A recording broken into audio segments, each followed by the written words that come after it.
But I'm hoping that as I try to talk a little bit about the work that we're doing around self-determination, that I can both provide some specific information about some of the assessment and intervention work we're doing, but also work to bring us back to where we really started this conference with our self-advocate panel and with discussions that have been infused throughout, that at the center of everything we're doing, all the goals that we have, we've talked a lot about outcomes, employment, post-secondary, community living, and all of these pieces. But the person is at the very center of this. What the person wants in their life is really what has to be guiding us. And I've been very privileged over the course of my career to be able to spend time studying, oftentimes in partnership with people with disabilities, to try to figure out how can we as supporters better understand what self-determination really means, how we can develop interventions that we can use to support people to be more self-determining in all areas of their lives, and also change attitudes and approaches that are being used by providers, by community members, and others to really think about the capacities that people with autism and other developmental disabilities bring to the table to make things happen in their lives.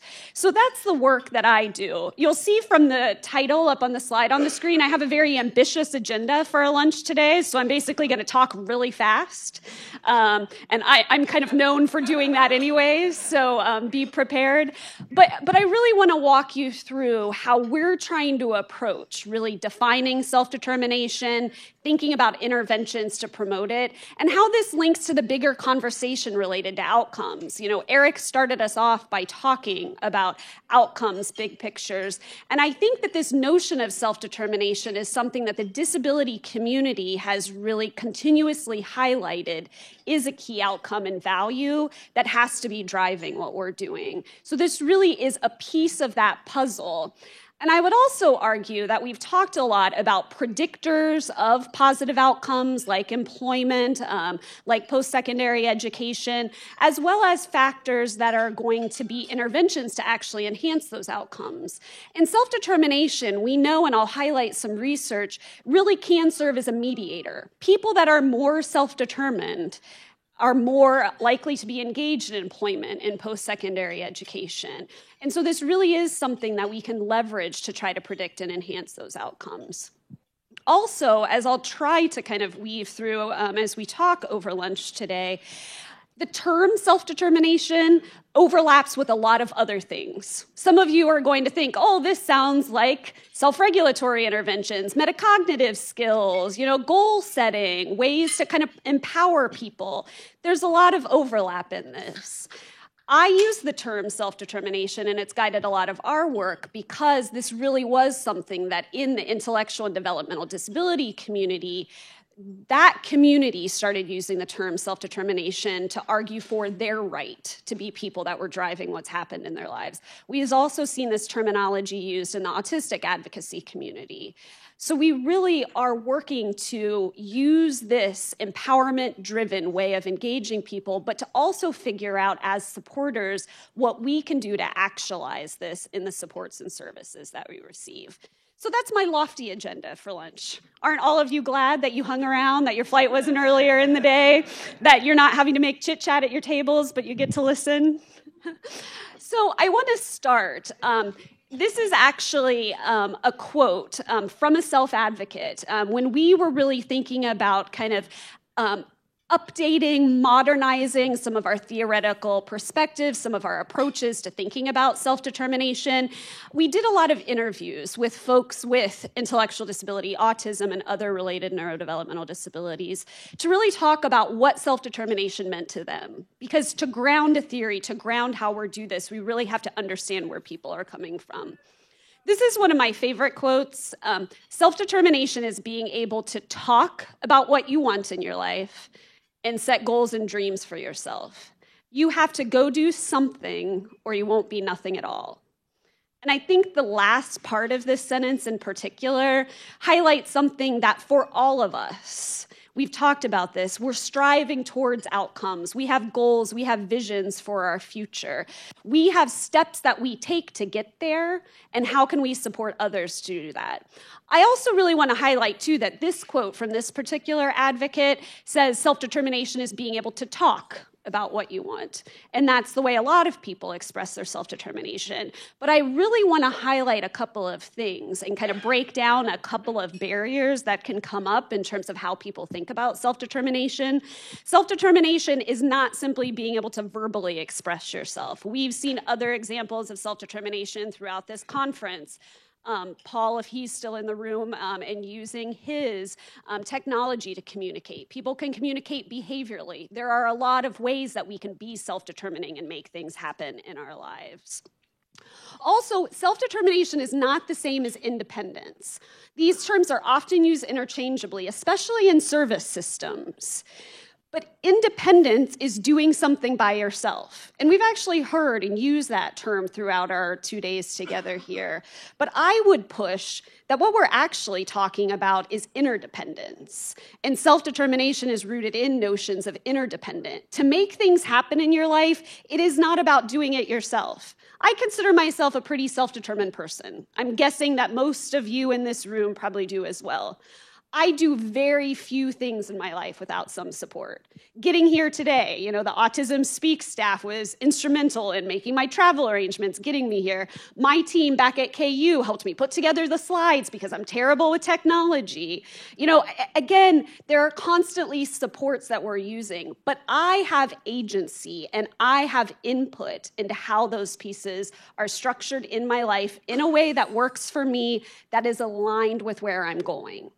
That is what self-determination is all about, and that can look for someone like me to be something that I'm verbalizing here, telling you. It can look for someone with very significant sports support needs to have the pieces around them that truly are driven by their values and visions. So self-determination is something that is relevant for all people, including people without disabilities, but it's particularly relevant for people with disabilities because we know environments have not been supportive of this idea of being able to act with agency in your life. And so that's really what we're talking about here. And so this perspective from self-advocates is what's driving the work that we're doing. Now, because I'm a researcher, we have to have more technical definitions. Sometimes I don't actually know if these are all that useful, but I'm going to share them. From this work that we've been doing, we have a perspective called causal agency theory that really works to integrate theoretical perspectives from many of these areas I mentioned. So the development of self-regulatory, metacognitive skills, also motivation, so motivational psychology and other areas, to try to put these pieces together and think about what does it actually look like to develop this ability to self-determine your life. So we talk about self-determination as a dispositional characteristic. And all a dispositional characteristic means is that this is something that we're really thinking about, that as you're building these skills, as you're developing this ability to make things happen in your life, it becomes a part of who you are. You're going to express it across environments. You're going to be able to carry it forward as you're transitioning from school to the work world, to have that ability to identify goals and to go after them. So this is not, it's not a set of skills. It's not a checkbox of something that you do to provide supports. This is a characteristic that we're trying to build and support its development in people. It's directly linked to goal-directed actions. So this idea of having that vision for what we want to be doing in the future, where we're going, that is what motivates our behavior. That is how we can determine the best pathways to get there. So this idea of being able to identify goals is really critical to self-determination. But where we work to push forward, we've gotten better as a field at engaging people in goal-setting processes. Person-centered planning, think about IEPs, ISPs, all of the different plans we have all have goals associated with them. But it's not just about having that goal. Being a causal agent or being someone that makes things happen in your lives is being able to, I think Dave mentioned it when he was up here before, it's about experimenting. Goals change, they evolve over time. It's about failing, but then learning why you failed. It's developing that behavioral flexibility, that ability to know that I'm trying to get to one thing, but maybe that's not really the right thing. So what else can I do? What does that look like? And if we really are building the skills in people with autism and people with developmental disabilities to navigate those challenges, the barriers that are going to emerge in their lives, that's what's going to enable that self-direction. That's what's going to enable success after that transition into complex work environments, complex community living environments. Because without these skills, all of us are going to be floundering and not able to make progress towards the things that we want and need. So as we think about doing this in practice, actually building skills and capacities around self-determination, we really think about how do we concretely teach skills associated with self-determination. You'll see from this list, and you can look at this, things like choice-making, decision-making, goal-setting. Oftentimes, many of us pick up some of these skills incidentally. If I ask those of you in the room how you learned how to make a decision or what the steps you follow to make a decision are, you probably couldn't tell me, or you might have to really think about that for a minute. But there are steps that we can break down and concretely teach in this process. And by providing opportunities to use these skills, they become something that we can use fluidly and flexibly across environments. We learn those patterns that we can follow anytime we encounter a barrier and need to navigate around it, or anytime we need to figure out the best way to try to make progress towards our goals. The other big piece really is the supports and accommodations. Again, different people are going to need different supports to actualize these skills. Sometimes those supports might be very extensive, and that really is instances where it's then very, very important to make sure that we are engaging in strategies to really understand the vision and the preference that the person has and to build those supports around them.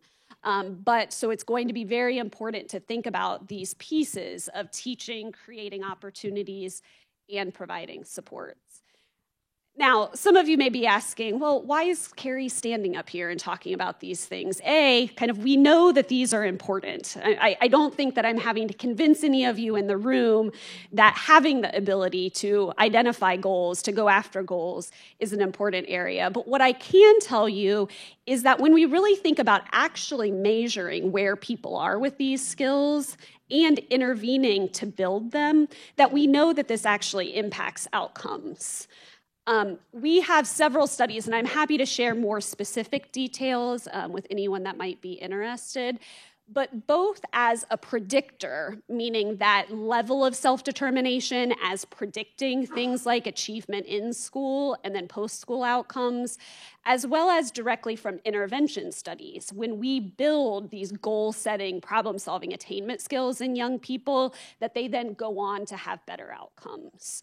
And this is both in school, so we've demonstrated this mainly in work, and I'll talk a little bit more about this with folks with intellectual and developmental disabilities, although we've had subsamples of young people with autism in those studies as well. But we have been able to document this relationship. And so we see that both in school in terms of academic achievement, transition-related goal attainment and goal planning, as well as post-secondary outcomes. We've tracked kids for up to 2 years. So we definitely need more longitudinal work, but up to 2 years after they've left high school. And young people that are leaving high school with disabilities with higher levels of self-determination go on to have greater integrated employment, post-secondary access, and community participation outcomes. And I want to say, too, that this data is independent of all of the other interventions. I don't want to say that self-determination is the only piece of the puzzle of addressing poor transition outcomes. I would just argue that it has to be a piece in that puzzle. And really what we're trying to do more and more is to figure out how to embed these ideas into other intervention packages, into other supports, so that we really are making sure that we're targeting this because we know it's one piece of the puzzle. But this is, as we talked about kind of in the previous panel and throughout the days, there are systemic factors and supports that need to change as well. But this idea of promoting self-determination has to be embedded within those. So that's kind of some of the overall information on self-determination and the impacts that it has. So I'm going to switch gears just a little bit and tell you a bit more about some of the work that we've been doing related to how to actually understand what self-determination looks like in young people with autism and other disabilities, as well as some of the intervention work we've done. We have spent the past several years with generous funding from IES to build the self-determination inventory system. This is actually a new assessment of self-determination. Some of you may be familiar with some of the previous assessments that were available that have been used in research and in some practice activities, the ARC self-determination scale, the AIR self-determination scale. Both of those were developed a long time ago, and so it was time for kind of rethinking both how we were asking some of these questions, but also the vehicle for delivering these assessments. The self-determination inventory is fully online, so that it can easily be completed. It's a shorter assessment. We have both a student report version that we validated for transition age youth, 13 to 22, as well as an adult report version for adult with disabilities. Now, these questions, and I'll show you kind of an example of what the assessment looks like, really are most appropriate for people that can read or kind of hear questions and provide meaningful responses to them. We're still working on assessment for students with more significant disabilities, including testing different video-based mechanisms to present these types of information or other ways to kind of test these skills. But we do also have a parent-teacher report version of the assessment that we can get someone else's perspective on the self-determination of the people. And we've actually found discrepancies between what young people themselves and their parents and the teachers will say, which is not necessarily that unexpected during adolescence. I see some of you kind of nodding, either probably because of your own personal experiences or kind of your experiences with these tools. But we actually look at this in many ways as an opportunity. When we're doing this with teachers in classrooms, how can this be a time for teachers and students to then talk about self-determination and differences they might be seeing? We also, when you use self-determination assessments both as kind of a baseline type of measure to see where people are, but then when you follow them over time as interventions and other supports are in place, you can really start to see that young people and sometimes their family members or their teachers, as expectations change, you start to see those changes in these scores happen. And so that's really what this is all about. So this is just a screenshot from the self-determination inventory. It's at selfdetermination.org if anyone's interested in it. We actually have a free one-time use version that anyone can go on and complete. But as I mentioned, we built in a lot of universal design features here. All of the items can be read aloud. We're also using something called a slider scale. You might notice that there's no kind of traditional survey boxes of like 1, 2, 3, 4, 5, or I agree to I disagree.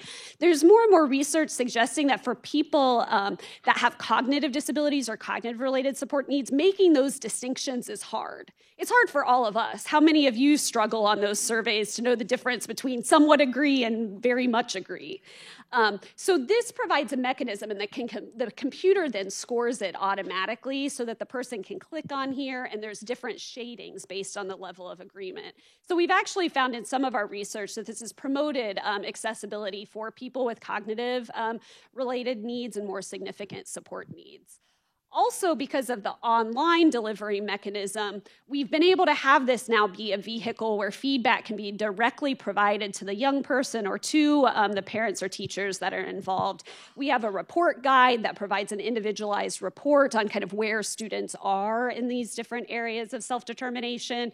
And also have been working to develop, I know they're very tiny, so you can't really see these very well, but some picture-based depictions of kind of what some of these skill areas that we're talking about are that might be clearer and more accessible to people. And so the idea is that doing this assessment can actually provide meaningful information that can then be used to develop interventions, supports, or other ways to really work to promote the self-determination of the person with a disability. We also have a broader data dashboard system where you can set this up that for a teacher, all of the students in the class complete it, and you can collect that information longitudinally, look at changes, do aggregation. So we have both school districts and research teams across the country that are starting to use this tool as a way to really document self-determination as an outcome and to really see if this is something that we're able to move the needle on in terms of secondary students. Now, we did a very large-scale validation study when we were first developing the assessment. So I want to note here, it tells you a little bit about the sample that was part of this study. So almost 5,000 kids. You'll note that it includes kids with and without disabilities and then broken down by a number of different disability labels. We wanted to validate this with kids without disabilities because, as I mentioned, this is relevant for all kids. If we cannot make this into kind of a special assessment or a special program, then we can push it in, especially in school context more, while still using it to inform things like transition assessment and transition planning for students with disabilities. So we really made an intentional effort there to look at those things, but it also helps us document disparities. As all of you may guess, and as I'll show you in a future slide, kids with disabilities tend to score lower in their self-determination. I think a lot of that is rooted in environmental opportunities and kind of a lack of those supports and accommodations, but we see that. You'll also note that we had a subsample of young people with autism spectrum disorders, a little over 200. So we were able to look at some of those differences. Now, this slide, which has a decent amount of numbers on here, but I want to highlight, especially for this ASD group, we were able to look at differences in self-determination scores. So the comparison group here would be students without disabilities who reported being white Caucasian. And so all of these numbers tell you kind of what the magnitude of difference was if you were in any group other than that. And I've highlighted that autism-specific data here. So you see that young people with autism scored significantly by kind of a medium effect size here, lower on their assessment of self-determination. They're comparable to the intellectual disability group and others in terms of the disparities in these outcomes. We tend to find an effect of disability and racial and ethnic background. So you'll see that for those with ASD, we didn't see the same level of disparities as in other groups, but there definitely are some race ethnicity related differences here as well. So I want to highlight here that the data that we have, and there have been other studies that have suggested this as well, really suggests that young people with autism tend to score significantly lower on self-determination in ways that are somewhat similar to students with intellectual disabilities, multiple disabilities, or other areas. So that suggests that this is an area of potential need in this population. So I'm going to switch gears again. I told you I was going to cram a lot into a lunch hour. Everyone still, feel free to go get a cookie again if you need to kind of stay awake. There's coffee. Once we have this information, so I've told you and I've shown you that we know, we have some idea of what self-determination might look like. We can assess it in students. We know that students with disabilities, including those with autism, are scoring lower in these areas than other students. So the question is what can we do about that? Now, obviously, there are a lot of pieces. Some of this relates to kind of reframing how we engage people with autism in this process of making decisions about their lives. We've developed an instructional model, primarily using this in school-based transition services, but we've also implemented it in the community with direct support professionals. We have a small project now that I'll tell you a little bit more about, doing this in home environments with youth that are just exiting school and doing career development related activities. So the self-determined learning model is essentially an intervention that attempts to take all of these skills that I've been talking about and really create a way to train teachers or other facilitators to shift how they're delivering their instructions and supports. So the SDLMI is not just a way of teaching students or young people to do these skills, but it's changing how those around them are interacting with them through this goal setting and attainment process. So essentially, it's a 3-phase instructional model that's all about setting a goal, developing an action plan for that goal, again, that step of really knowing how to go after what you want, and then evaluating or adjusting that goal or plan, assuming that oftentimes you may have set a goal that wasn't really attainable. Maybe you needed to learn more to figure out what goal. How many of you have set New Year's resolutions? Yeah, we've all been there, right? You have to go through this revision process of what that looks like. But phase 3 in this model really focuses on asking that question of, well, was the goal the wrong goal? Do I need to revise my goal? If I said I was going to go to the gym every day, and I'm not going at all right now, was that really a realistic goal? Or is it the action plan? Is it that you need different supports, that you need to identify a friend to go to the gym with you, that you need to actually find a gym that's along the route to where you go to work so that that's easy to do? We could all come up with ways that we use this process in everything we do. We often, though, don't explicitly break down and teach some of these areas and have these conversations with people with autism and other developmental disabilities in ways that are actually breaking down the skills. I'm not going to go into all of the details of the model because it is a relatively kind of developed intervention that has a lot of components, but there's essentially a series of questions. There's 12 questions embedded across the 3 phases that you support students to be able to answer or to engage with in some ways that are teaching them those steps that you go through in identifying that goal, in developing the action plan, and then evaluating it. But I will say that some of our biggest findings are that this does change student outcomes over time in terms of their self-determination and some of these post-school outcomes. But we also see very, very significant changes in the attitudes and the perspectives of those that are implementing the intervention. I could tell you story after story of teachers that we've worked with where at first they said, oh no, the kids that I work with, they really can't do this. They can't really develop that action plan. I have to do that for them or with them or to them. But yet after a few iterations through this process, because it's structured, because it really gives a template to work through those pieces, we're raising those expectations. So it serves both the function of benefiting the young person as well as those that are around them. In school context, we've used this both in academic settings. This is actually just an example of the CCSS, is the Common Core State Standards.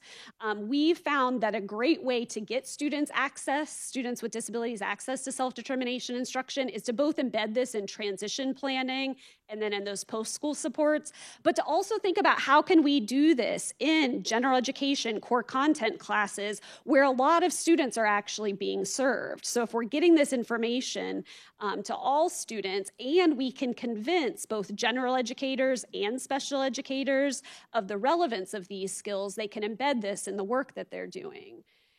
You also can really focus this in around transition planning, so engaging the person in identifying those goal areas or the ways that they want to be engaging. And we've built a lot of supports for teachers. There's online modules available now so for teachers or others that are implementing, they can access these every 2 weeks, and it gives them very specific strategies to be making sure they're working through the model with young people. We also have, and I found this to be a very important piece, a coaching model that can be implemented in a school system, in a provider organization, or in some other context to really think about how do you problem solve the issues that are going to come up. Because we're really asking people here to change a lot of their ways of delivering supports.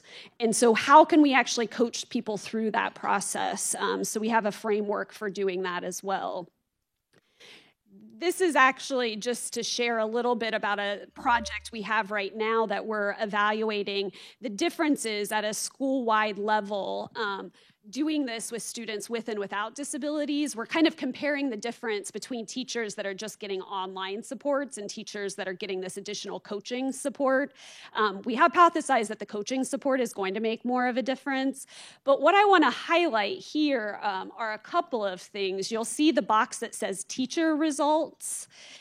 You see some of those bar graphs on your right-hand side, and sorry, I would normally be pointing and waving at this, but there's so many different screens running around the room to do that. It is probably not going to be an effective use of my time, but we're really, again, seeing that change in what teachers are saying about their knowledge and skills. We also find that students are setting goals through this model related here to more academic instruction. You see kind of improving grades was one of the biggest areas that students were targeting. And these are goals that they're setting for themselves, but that are related to the area that they're working in. But they're having relatively positive levels of goal attainment. And so as you see from the numbers up here, this is the first year of a 3-year project. It's about 900 students, about 16% of them have IEPs.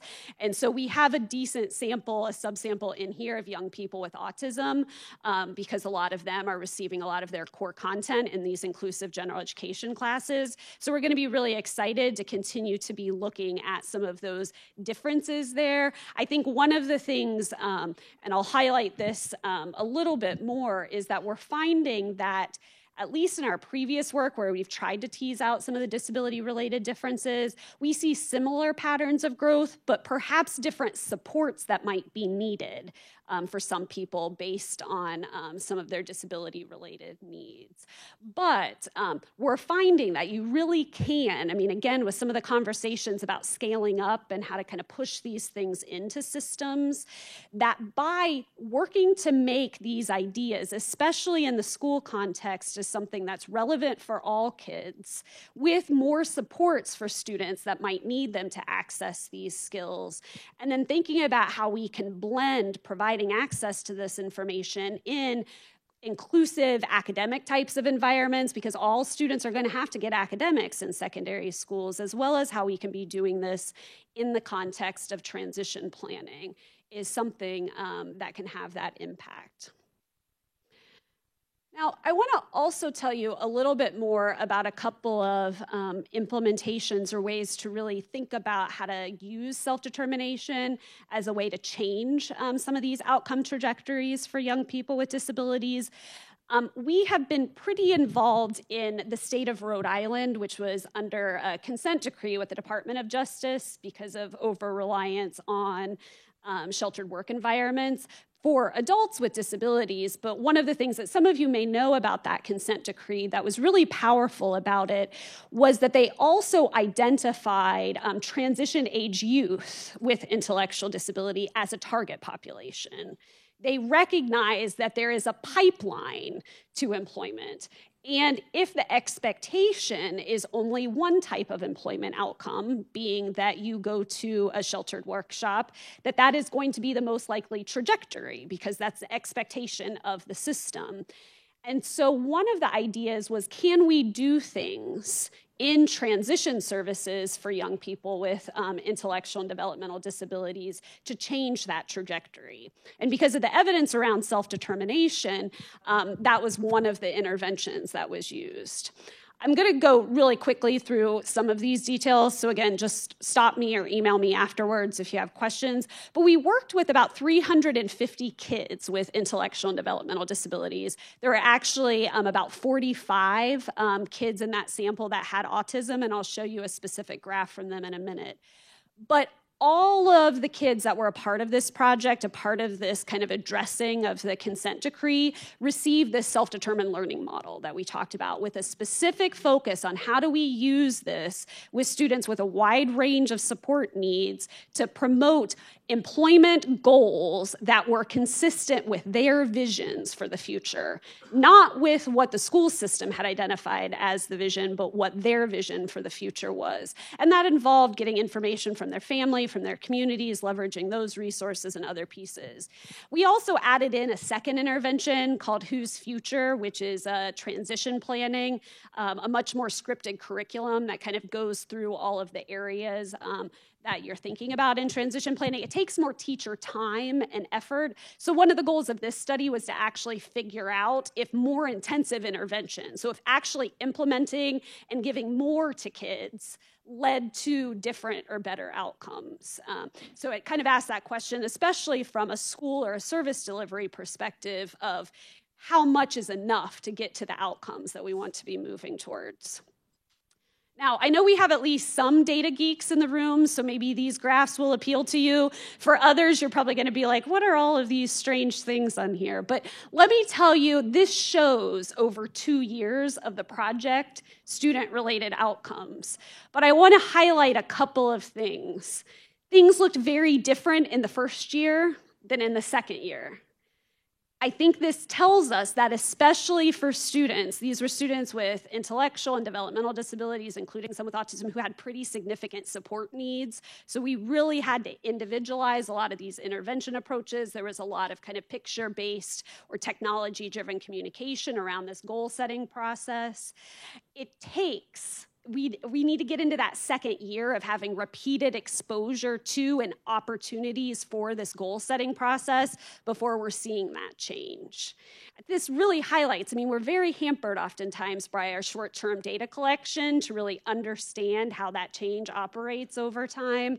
But also, it really is this idea that repeated exposure to some of these self-determination and other skills is something that's so critical to actually allow for that experimentation, to allow for learning from things that didn't work out so that you're developing and growing in that process of what this could look like. So what this actually, when we first did our analyses in the first year, it looked like the group that only got the self-determined learning model, so only the one intervention, they actually looked like they did better. But then when we got into the second year, that group actually had, that's the big spike upwards that's in the red box.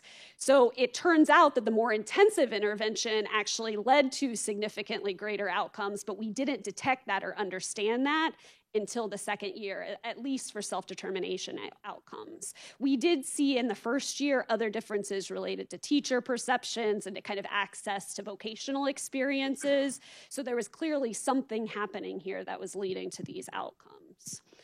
Now, I've mentioned a couple of times that we're both interested in the implications of this in autism, but we've tended to have relatively small samples. But we've started to do some teasing apart of some of the work, and this is just a slice from 1 year of that data collection.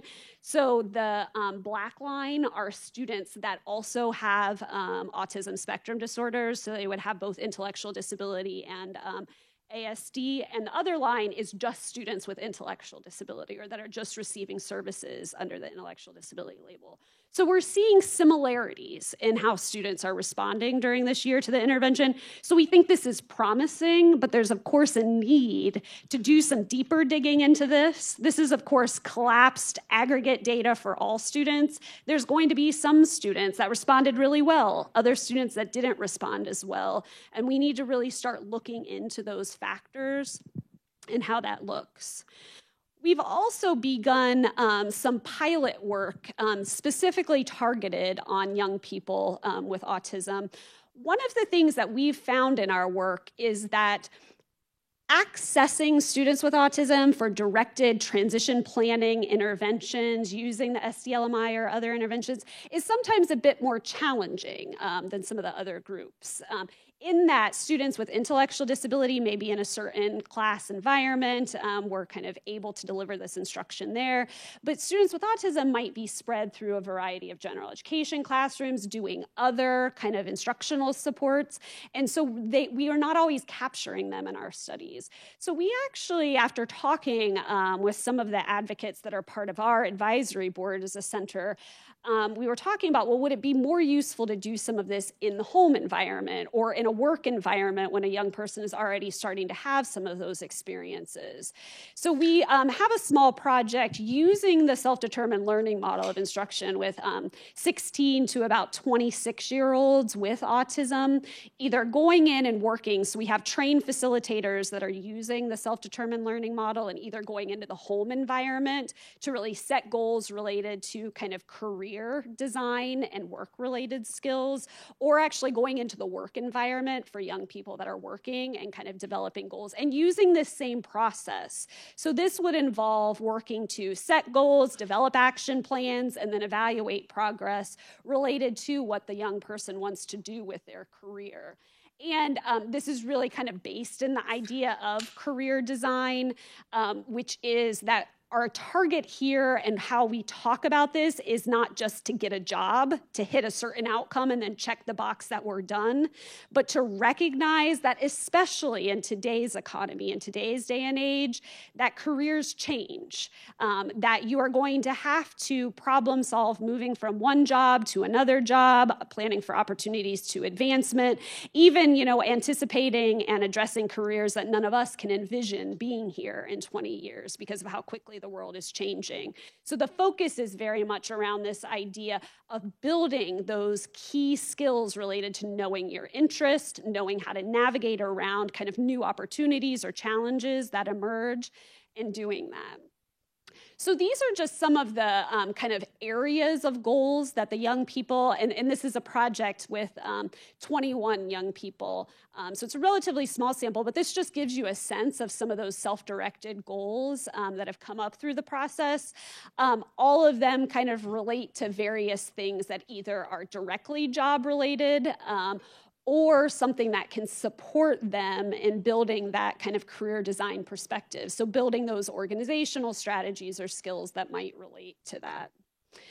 And we have some preliminary data on, so the goals that were listed here, we then collect data on goal attainment. So essentially kind of after a period of time and after the person's taken those steps towards their goal. And you actually see from these numbers that the majority of individuals reported much more than expected attainment of their goals. These numbers are actually higher than some of our other studies. We tend to see that expected level of goal attainment, which in setting up kind of this goal attainment scaling scoring system, it's kind of expected is okay, and that's a good outcome. Now, part of this might be that this is the first goal that these young people work through the model with. They're going through the model again now at this point in time, so they may have been kind of overestimating some of that attainment, or they may not have had high kind of demands for that first goal they were working for. But we think this is promising data for these young people. I'll also note that, as it says at the bottom, that of the 21 individuals, 9 of them during the course of working through this process found some form of paid employment. So it was something that we were actually seeing some translation of some of the things that they were setting and working on towards their goals. So we've seen some promise here. Again, just a small scale kind of test of whether or not this approach applies. But so in thinking about all of this work and kind of in bringing us back to the overall picture of enhancing outcomes, I think that in terms of self-determination, we know a few things related to autism. We still have a lot to learn and a lot of things to kind of figure out as a community. But we do know that, at least on our existing assessments of self-determination, that young people with autism have some of the lowest scores. So they experience significant disparities in these self-determination outcomes based on current data. We also, though, know that there might be similar impacts of interventions in autism. So suggesting that some of these interventions that have been developed and tested in broader disability communities might have relevance to support young people with autism, especially in the context of that school-based transition planning. But we also know, too, that there might be some potential for also thinking about, could we transition some of these models into providing more supports in home or community-based context, or even thinking about how we might kind of restructure some of these interventions in ways so that others in the community can really engage with them and support these skills in ways that are meaningful. So there's definitely some kind of positive potential here, but we do need to continue to think about these issues of, as I mentioned, terminology. Outcome assessment is self-determination an important outcome to be targeting, to be assessing? How does that fit into our frameworks? And, again, this alignment of language related to this. Is self-determination a key outcome that we want to be talking about or targeting? And does that envelop some of the other areas that we might also be focusing on so that this could become more unified, both in ASD and drawing across what's been learned in other disability populations? And again, I showed you the data that's pretty compelling across disability populations in self-determination, both as a predictor of post-secondary education, employment, and community participation, as well as perhaps an important outcome just of secondary transition planning and those supports and services. But again, this is pretty well established. Self-determination and several of its components, pieces like empowerment and autonomy, are identified evidence-based predictors. But that's in the broad disability population, and we have much more work in other populations. So thinking about if we want to be focusing in on this area and if this could be something that's impactful for those with ASD is important. And finally, it really is what I mentioned, and I think it's true for research across areas, research within self-determination, but then really starting to think about, again, the noise that's present in the outcomes that we experience. I think someone had a slide at some point today that really talked about that, everyone has different outcomes. We can't really identify all of the factors that are going to be predictive of success at this point in time. And so really starting to think about how we can start to identify some of those different trajectories that young people are on, and how young people with autism might have different support needs related to some of these interventions. Are there additional pieces related to kind of social supports, building peer networks? We've been exploring merging some of this SDLMI work with peer support interventions to really think about how peers could be effectively leveraged to support in building some of these skills.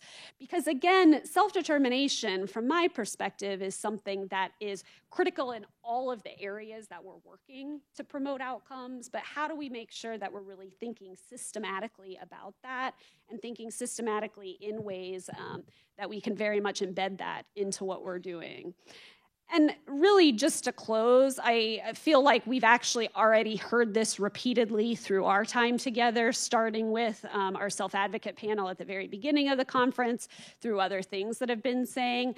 But I began the presentation with a quote from a self-advocate highlighting what self-determination meant to them. But I also just want to emphasize something that I also said at the beginning, that we continue to see in the autistic advocacy community, this idea that the supports that enable self-determination is critical to outcomes. By that, it is supports that are respectful and that enable that causal agency. It's not necessarily supporting people to do things more independently. It is figuring out ways that we can build systems that really actualize the values and the outcomes that are most important to people with autism and those that surround them and support them. So I think, Arun, I'm actually pretty close to on time, which is good. I will just put up here, I showed this before, selfdetermination.org, the assessment, more information about the SDLMI and other pieces are there if you're interested in learning more, or I'd love to have the chance to talk with anyone. But again, it really was my pleasure to have the chance to chat a little bit with you. You all were a great lunch audience, and to share some of these areas, and hope that this informs some of the thinking around outcomes and some of the pieces that we might want to think about as we're working towards outcomes. Is self-determination something that really can be embedded there within other interventions, alongside other interventions, to really actualize that idea of people being at the center of this process? Thank you.